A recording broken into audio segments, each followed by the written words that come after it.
Bienvenidos a su podcast favorito, donde veremos la continuación del proceso del desarrollo humano.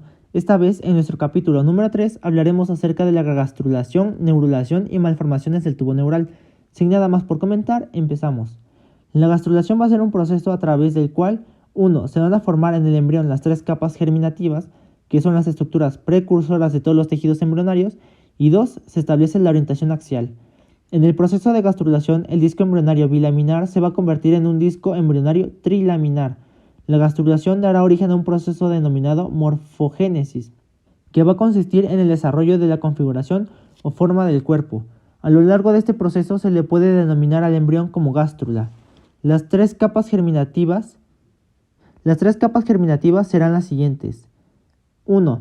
El ectodermo embrionario va a desarrollar los sistemas nerviosos centrales y periféricos. A través de ella se van a desarrollar tejidos conjuntivos de la cabeza.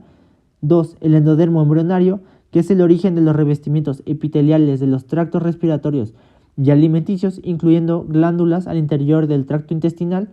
Y 3. El mesodermo embrionario, que da lugar a los músculos esqueléticos, las células de la sangre, los revestimientos de los vasos sanguíneos, cavidades corporales y órganos de los sistemas reproductor. El primer signo morfológico de la gastrulación es la línea primitiva en la superficie del epiblasto del disco embrionario. Este proceso dará comienzo de la tercera semana, donde van a aparecer una banda lineal y gruesa del epiblasto denominada línea primitiva, caudalmente en el plano medio de la parte dorsal del disco embrionario. A medida que la línea primitiva aumenta la longitud, su extremo craneal va a proliferar y formar al nodo primitivo. Al mismo tiempo se desarrolla un surco estrecho denominado surco primitivo, que muestra una continuidad con una pequeña depresión existente en el nodo primitivo llamada fosita primitiva. Desde la aparición de la línea primitiva, las células van a abandonar su superficie profunda y se van a convertir en células mesenquimatosas. Cabe mencionar que estas células darán origen a tejidos de soporte del embrión, como tejidos conjuntivos del cuerpo y de glándulas. Este mesenquima va a formar al mesoblasto, que a su vez dará origen al mesodermo embrionario. Las células procedentes del epiblasto y de otras partes de la línea primitiva van a desplazar al hipoblasto formando el endodermo embrionario, quien va a ser el techo de la vesícula umbilical. Las células que permanecen en el epiblasto forman el ectodermo embrionario. Las células mesenquimales procedentes de la línea primitiva van a experimentar una migración muy amplia, donde las células pluripotenciales se van a diferenciar en diversos tipos como fibroblastos, condroblastos u osteoblastos. En la cuarta semana, la línea primitiva forma activamente el mesodermo a través del ingreso de células. El tamaño de la línea primitiva va a disminuir y se va a acabar convirtiendo en una estructura insignificante que se va a localizar en la región sacrococcígea del embrión. Normalmente después el cambio es degenerativo y va a desaparecer al final de la cuarta semana. Proceso notocordal y notocorda. Células mesenquimales van a migrar de la línea primitiva y se convertirán en células de mesodermo. Después, estas células van a migrar desde el nodo primitivo y la fosita primitiva se va a formar un cordón celular con una localización medial que se va a denominar proceso notocordal. Al poco tiempo, este proceso se va a demostrar una luz en su interior llamado canal notocordal. Este proceso natural va a crecer cranealmente entre el ectodermo y el endodermo, hasta que alcanza la placa precordal. Esta placa va a derivar al endodermo de la membrana orofaringea. Esta placa es fundamental para el control del desarrollo de estructuras craneales, incluyendo el prosencéfalo y los ojos. Las estructuras mesenquimales se van a unir cranealmente formando el mesodermo cardiogénico, en el área cardiogénica, en donde al finalizar la tercera semana se inicia el primordio o esbozo cardíaco. Y caudalmente hay un área circular llamada membrana cloacal que corresponde a la zona en la que se aparecerá el ano. En la mitad de la tercera semana, el mesodermo intraembrionario separa al ectodermo y el endodermo en todas las zonas, excepto cranealmente en la membrana orofaringea, en el plano medio craneal, al nodo primitivo donde se localiza el proceso notocordal, y caudalmente en la membrana cloacal. Debido a señales de inducción de la región de la línea primitiva, va a inducir células precursoras de la notocorda a formar la notocorda, que va a tener una estructura celular en forma de varilla. Como principal función de la notocorda, tenemos que define el eje longitudinal primordial del embrión.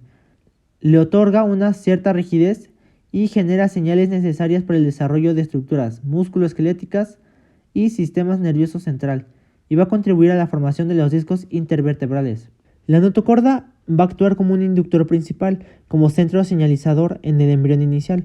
La notocorda en fase de desarrollo induce el engrosamiento del ectodermo embrionario suprayacente que acaba generando la placa neural, es decir, el primordio o esbozo del sistema nervioso central. El alantoides va a aparecer aproximadamente el día 16 en forma de un pequeño divertículo en la pared caudal de la vesícula umbilical que se extiende hasta el tallo de conexión. La parte proximal del divertículo alantoideo original persiste a través de la mayor parte del desarrollo como un tallo denominado uraco, que se extiende desde la vejiga hasta la región umbilical. El uraco está representado en el adulto por el ligamento umbilical medio.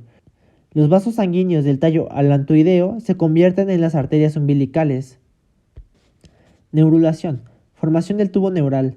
Tanto la formación de la placa neural y de los pliegues neurales como el cierre de estos pliegues se forma el tubo neural. Se va a denominar neurulación y se va a finalizar en la cuarta semana cuando el neuroporo se haya cerrado. Placa neural y tubo neural. La notocorda da lugar a la inducción del ectodermo embrionario suprayacente con engrosamiento y formación de una placa neural alargada. El neuroectodermo de la placa neural origina el sistema nervioso central, es decir, encéfalo y médula espinal. A medida que aumente el tamaño, la longitud de la notocorda, la placa neural va a experimentar un ensanchamiento y se va a extender en direcciones craneales hasta la membrana orofaringea, donde por último la placa neural llega más allá de la notocorda.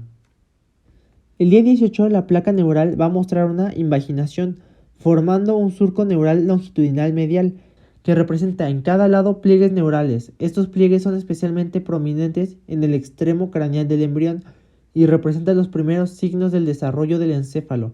Al finalizar la tercera semana, los pliegues neurales van a comenzar a desplazarse de manera conjunta y se fusionan, convirtiendo la placa neural en un tubo neural. Las células de la cresta neural van a realizar una transición epitelio-mesénquima. Quiere decir que migrarán hacia las zonas alejadas a medida que los pliegues neurales se van a fusionar entre sí y los bordes libres del ectodermo de superficie continúan en todo el tubo neural. Cresta neural. A medida que los pliegues neurales se fusionan para formar al tubo neural, las células neuroectodérmicas pierden su afinidad epitelial y se unen a las células adyacentes. Cuando el tubo neural se separa del ectodermo, las células de la cresta neural forman una masa irregular y aplanada, denominada cresta neural. Tiempo después, esta cresta se desdobla en dos partes, derecha e izquierda. Esto va a dar lugar a una zona para ganglios sensitivos de la médula espinales y nervios craneales. Posteriormente, estas células, la cresta neural se desplaza hacia la superficie de las somitas. Las células de la cresta neural originan los ganglios espinales y los ganglios del sistema nervioso autónomo. Además, forman los ganglios de los nervios craneales 5, 7, 9 y 10. Por último, las células de la cresta neural contribuyen para la formación de células pigmentadas de la médula suprarrenal y de muchos componentes del tejido conjuntivo localizados en la cabeza. Desarrollo de las somitas. Al final de la tercera semana se diferencia el mesodermo paraxial, que se va a condensar y comienza a dividirse en cuerpos cuboideos emparejados, denominados somitas, en una disposición craneocaudal, donde se formarán 38 pares de somitas, y debido a que son prominentes durante la cuarta y quinta semana, se utilizan como criterios para determinar la edad del embrión. Las somitas van a originar la mayor parte del esqueleto axial y la musculatura asociada con la dermis cutánea adyacente. Celoma intraembrionario. El primorio del celoma intraembrionario aparecerá en formas de espacios celómicos. Estos espacios van a formar una cavidad única y una configuración en herradura, denominado celoma intraembrionario, que divide al mesodermo lateral en dos capas. 1. En una capa somática o parietal de mesodermo lateral y 2. En una capa esplénica o visceral de mesodermo lateral. Por último, se va a dar un desarrollo inicial del sistema cardiovascular, donde va a haber dos procesos importantes como la vasculogénesis y la angiogénesis, para la formación de nuevos canales vasculares y nuevos vasos sanguíneos, además del desarrollo de vellosidades coriónicas. Ahora pasaremos al último tema, malformaciones congénitas secundarias a la neurulación anómala. Los defectos del tubo neural van a ser malformaciones congénitas y serán una de las más frecuentes. Un ejemplo de esto es la meroencefalia, y mal conocida como anencefalia, que será una ausencia parcial del encéfalo. Este es un defecto muy grave y también la anomalía más frecuente que afecta al sistema nervioso central. Además está la espina bífida oculta, los meningoceles y los mielomeningoceles, que son malformaciones de la médula espinal. Estas malformaciones ocurren cuando el tubo neural no cierra adecuadamente, ya que el tubo dará origen al encéfalo y a la columna vertebral. Esto se causa por una baja regulación en el ácido fólico. En el caso de la meroencefalia es por un mal cierre del tubo neural al encéfalo, mientras que la espina bífida oculta los meningoceles y los mielomeningoceles por un mal cierre de la columna vertebral. Con esto concluimos nuestro tercer episodio de este podcast de embriología paso a paso. Nos vemos en el siguiente episodio.